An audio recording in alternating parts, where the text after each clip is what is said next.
You can see that the band is literally trying to force me open.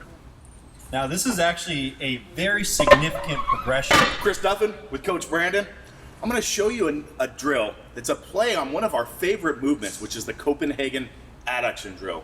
The Copenhagen Adduction drill we do with a lot of hip dysfunction issues, and it's a pretty challenging drill, but I've added a rotational component to this to elicit even more effects. So the reason I've been doing this is it's really great at tying in more obliques and some of the spinal stabilizers, particularly the psoas. I'm going to let Brandon talk a little bit more about it while I do a setup on this. But essentially we're just going to loop a band off of the fixed point, and I'm going to take what's going to be my upper shoulder, stick it through the band, and walk around twice. So it looks just like this, a U around the body. And what this is going to allow me to do is as I step into this drill, I've got this point right here on the crease of my hip. So as I get down into a Copenhagen adduction, You can see that the band is literally trying to force me open.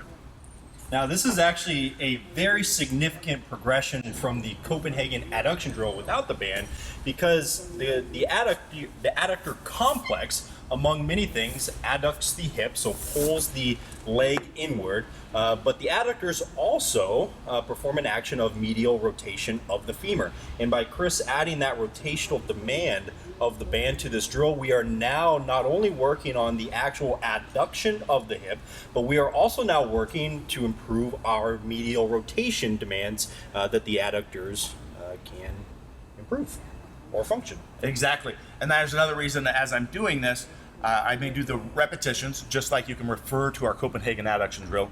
Like to do these nice and slow, dropping the hip and the leg.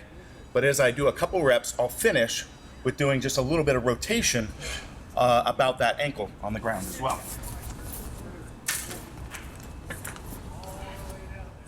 So you'll notice the placement of the band is coming across right at the hip crease of Chris. And now depending on what he's doing, whether he's doing just the rotations, which is not necessary to only work on that adductor in terms of medial rotation of the femur, but it can be very useful.